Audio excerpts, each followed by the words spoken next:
मैं हेमंत तिवारी जी को आमंत्रित करता हूं। हेमंत जी, बहुत शुक्रिया आपका।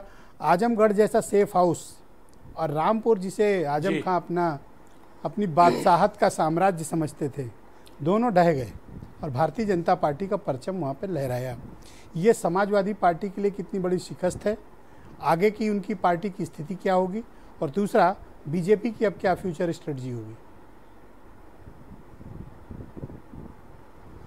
देखिए ब्रजेश जी, भारतीय जनता पार्टी का आजमगढ़ की मुख्य लड़ाई में आना उसी दिन सुनिश्चित हो गया था जब उपचुनाव की किसी भी औपचारिक घोषणा के पहले ही बसपा ने गुड्डू जमाली को वहाँ कैंडिडेट बना दिया था। और जब चुनाव शुरू हुआ, चुनाव प्रचार शुरू हुआ और श्रीमान अखिलेश यादव जो डिफेंडिंग चैंपियन आजमगढ़ के थे, जिन्होंने सीट छोड़ी थी, जब वे एक दिन के लिए भी वहाँ नहीं गए, तभी भारतीय जनता पार्टी के मुख्य लड़ाई के बाद टॉप पर रहने और संभवतः समाजवादी पार्टी को पीछे छोड़ने के आसार पैदा हो गए थे। आजमगढ़, रामपुर में श्रीमान अखिलेश यादव ने एक बड़ी गलतफहमी पाल ली। उन्होंने समझा कि ये जो जनाब आजम खां साहब हैं, यही पूरी मुस्लिम कौम है, यही पूरी मुस्लिम बरादरी है, यही पूरी मुस्लिम कम्युनिटी है। इस गलतफहमी में रहते हुए उन्होंने राज्यसभा विधान परिषद में जो कुछ आजम साहब ने चाहा उनको दिया और आंख मूंद के बैठ गए कि आजम साहब रामपुर की बहुत बड़ी तोप है, वहाँ कोई दिक्कत नहीं होगी। मेरे एक मित्र हैं, राजनीतिक चिंतक हो, कहते हैं कि ये जो अहंकार का गलियारा है, इसका आखिरी छोर पतन तक जाता है। क्षमा कीजिएगा, कठोर शब्द हैं। तो श्रीमान जी, जब आप दूसरी दुनिया में रहेंगे, जब आप सपने में जीत देखेंगे, जमीन देखेंगे नहीं, तब आपको ऐसे परिणामों से ही दो चार होना पड़ेगा। यह ऐतिहासिक सत्य है, यथार्थ है। मुझे लगता है कि जो बड़े पॉलिटिकोज हैं, जो बड़ी पार्टी चलाते हैं, जो बड़े बड़े महारथियों से सीधे मुकाबिल होते हैं, उनको यह बात बुनियादी तौर पर समझ लेनी चाहिए। और मेरा अपना मानना है कि अखिलेश यादव न तो 2022 के विधानसभा चुनाव में इस सत्य को स्वीकार कर सके और न इन बाई इलेक्शन में समझ सके। और यही वजह है कि आजम खां का गढ़ और उनका अपना आजमगढ़, जहां से उनके पिताजी 2014 में चैंपियन रहे मोदी लहर के बावजूद, इससे समाजवादी पार्टी के नेताओं छूट गई और जमीन पर उनके कार्यकर्ताओं का मनोबल प्रभावित होगा।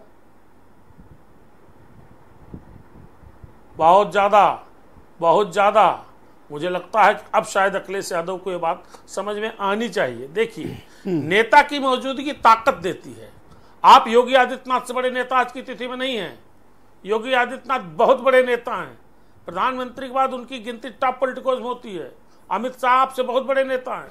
अमित शाह और योगी आदित्यनाथ अगर हैदराबाद के म्युनिसिपल कॉर्पोरेशन के इलेक्शन में जा करके चुनाव प्रचार कर सकते हैं, तो साहब, मैं नहीं कह रहा हूं कि क्षेत्रीय पार्टी के राष्ट्रीय अध्यक्ष, मैं कह रहा हूं कि भारतीय जनता पार्टी जैसे बड़े हाथी को अकेले चैलेंज देने की जो हिम्मत आपने कुछ महीने पहले जुटाई थी, आप उस पार्टी के अध्यक्ष हैं।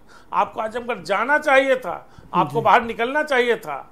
और दूसरी बात आपको बता दूं, 5 असेंबली सेगमेंट में जो 5 के 5 आप 3 महीने पहले जीते थे, उन 5 असेंबली सेगमेंट में आप खाली मेहनगर जीते, और वह मेहनगर जीते जहां राजभर वोटों का आधिक्य है, जहां पासी वोटों का आधिक्य है। बाकी 4 में आप पीछे रहे। क्यों भाई? मेरा मानना है कि अखिलेश यादव एक दिन के लिए गए होते, 3 असेंबली सेगमेंट में मीटिंग हुई होती, तो परिणाम कुछ और होता। अखिलेश यादव क्यों नहीं समझ पाते?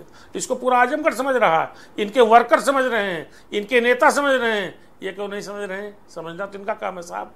अब मनोज काका तो डिफेंड करेंगे। ऑलराइट हेमंत जी, मैं केपी मलिक साहब को आमंत्रित करता हूं इस पर चर्चा में। मलिक साहब, बहुत शुक्रिया आपका। भारतीय जनता पार्टी ने आखिरकार सबसे मजबूत किले में सेंध लगा दी, अपनी सेना घुसा दी, किला कब्जा हो गया। अब समाजवादी पार्टी के पास कोई सेफ हाउस नहीं।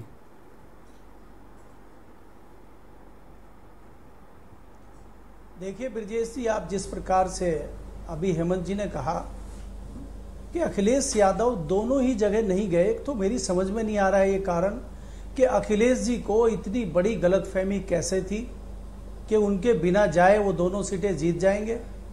दूसरी चीज मेरे को बहुत अच्छी लगी जो अवस्थी जी ने अभी कहा कि हमें तो अक़लियत के लोगों ने भी वोट दिया और यादवों ने भी वोट दिया। इनकी ये बात मेरे को बहुत अच्छी लगी है, क्योंकि अब तो हमें मान के ये चलना चाहिए, अगर भारतीय जनता पार्टी के पाले में अक़लियत के लोग भी आ चुके हैं और यादव भी आ चुके हैं, तो समाजवादी पार्टी का भविष्य बहुत उज्जवल मुझे दिखाई नहीं दे रहा है। अब मैं दूसरी हटके बात ये करना चाहता हूं ब्रजेश जी, जैसा कि भाई हेमंत जी ने कहा कि सारी सीटों पे, विधानसभा की सीटों पे समाजवादी पार्टी जीती थी और वहां पे वो 4 सीटों पे पूरी तरह हारी है, और तमाम भारतीय जनता पार्टी के नेता, सरकारी अमला सब कुछ वहां पे जा रहे हैं। अखिलेश जी क्यों नहीं जा रहे हैं, ये हमारी समझ से परे है।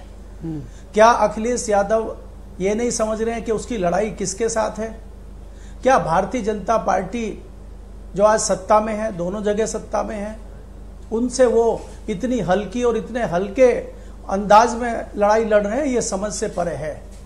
तो मैं ये कहना चाहता हूं कि आने वाले लोकसभा के चुनाव में 2022 में समाजवादी पार्टी के कार्यकर्ताओं का इस चीज से बहुत मनोबल डाउन होगा। और देखिए, जब नेता आपका होता है, हार जीत बाद की बात होती है। अगर अखिलेश जी दोनों क्षेत्रों में होते तो लोगों का मनोबल बढ़ता, तमाम नेता वहां पे जो छोटे बड़े इनके साथ हैं वो इनके साथ चलते हैं, तो कम से कम मनोबल हाई रहता है। और जो प्रशासन भी होता है वो इतने बड़े नेता के सामने थोड़ा उस तरह का अटैक नहीं करता जो छोटे कार्यकर्ताओं को वो टारगेट करता है।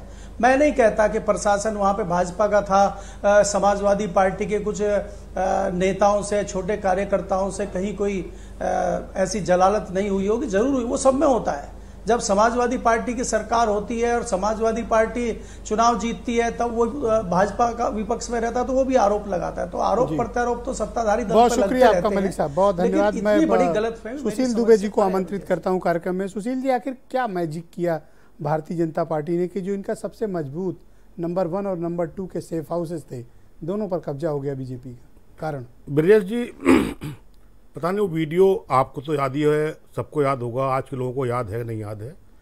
एकमात्र सांसद गोरखपुर के जब लोकसभा में रोए थे, जब उनके आंसू गिरे थे, उस समय को याद करिए और आज के समय को याद करिए, समय बड़ा बलवान होता है। उसी शानदार योगी ने, आदि योगी ने मिथक तोड़े। पहला मिथक तोड़ा नोएडा वाला, दूसरा मिथक तोड़ा दोबारा सत्ता में बीजेपी को खड़ा कर दिया लाके, भारी मिथक तोड़ा। तीसरा मिथक ये तोड़ा कि लोग समझ ही नहीं पा रहे हुआ क्या। तो पहली बधाई आदि योगी जी को, दूसरी बधाई घनश्याम लोधी को, तीसरी बधाई आजमगढ़ निरीह को, चौथी बधाई प्रियंका जी को कि पुनः कई चुनाव हारने के बाद अधिकृत रूप से चुनाव हारने से बच गई। ब्रजेश जी, बात यह है कि 12 के उधार के मुख्यमंत्री, उन्होंने देखिए बड़ा इसके पीछे लॉजिक है। इसमें कट गिलास की पॉलिटिक्स है, इसमें जवानी कुर्बान गिरोह की पॉलिटिक्स है, इसमें जवानी कुर्बान गिरोह की सलाह है। 12 के उधार के, आपने भी बड़ा अच्छा शब्द कहा ब्रजेश जी, सुप्रीमो अखिलेश यादव, सुप्रीमो, धरती पुत्र मुलायम सिंह के पुत्र अखिलेश यादव सुप्रीमो है, नेता नहीं है, मैं नहीं मानता। 12 का चुनाव मुलायम सिंह जी के बहुमत पे आया था, और फिर कैसे क्या क्या कांड, लंका कांड हुए, कैसे पिताजी की गद्दी छीनी, फिर पैसे चाचा को इज्जत बख्शी गई, अब लाके भतीजे और भाई को भी इज्जत बख्श दी। आप बताइए ब्रजेश जी, मैं आज तक ये नहीं समझ पाया कि राष्ट्रीय अध्यक्ष क्या होता है। राजभर राष्ट्रीय अध्यक्ष, अनुप्रिया पटेल राष्ट्रीय अध्यक्ष, फला पार्टी राष्ट्रीय अध्यक्ष। अरे भाई, सपा के ये राष्ट्रीय अध्यक्ष बताएंगे कि भूटान में इनका अध्यक्ष कौन है, नागालैंड में इनका अध्यक्ष कौन है, असम में और शिलांग में इनका अध्यक्ष कौन है? तो आप इनके हार के कारण क्या? मैं बता रहा हूँ कारण ये बताया गया, जब कान में कहा गया कटविलास बात की पॉलिटिक्स में कि भैया नड्डा तो आए नहीं, आप तो राष्ट्रीय अध्यक्ष हो समाजवादी पार्टी के, क्या नड्डा आए? कहीं नहीं आए। कहीं मायावती जी राष्ट्रीय अध्यक्ष तो वो भी हैं, उत्तर प्रदेश के बाहर कुछ पता नहीं, लेकिन राष्ट्रीय अध्यक्ष हैं, वो गई, कहीं भैया नहीं गए। उनके सिपह सालार गए, कहीं भैया नहीं गए। आप सोच लो, राष्ट्रीय अध्यक्ष अगर वहाँ उपचुनाव में चले जाएंगे, कितनी उसकी बात है, अपमान की बात है, ये नहीं गए। और फिर अगर एक सीट हार भी गई, अच्छा तो ये कैसे पता कि जाते तो जीत जाते? जो वहाँ का मार्जिन, मतलब? जो वहाँ का, और मान लो तब भी हार जाते तो? नहीं, जो वहाँ का मार्जिन है ब्रजेश जी, जो वहाँ का मार्जिन है वो ये बता रहा है कि अगर देखिए, एक तो गुड्डू जमाली ने मुबारकपुर की सीट इन्होंने, अब देखिए ये पॉलिटिक्स, अब यही अगर यही मुलायम सिंह जी होते तो डे 1 उनको मुबारकपुर की सीट गुड्डू जमाली को दे दी गई होती, तो आज सीन दूसरा होता। 3 साल आप नहीं गए। और एक चीज और हार का कारण ब्रजेश जी, हार का सबसे बड़ा कारण जो है, अच्छा गुड्डू जमाली ने बदला लिया, बेशक ले लिया, बहुत शानदार तरीके से ले लिया, इसमें मायावती कोई रोल नहीं है, ये गुड्डू जमाली का अपना कर्म है। बहन जी जो खुश हो रही ना हो जी, बहन जी इतना खुश क्यों है? वो हो रही है तो होती रहे, कोई दिक्कत नहीं, लेकिन टोटल वोट गुड्डू जमाली के अपने सिस्टम का है।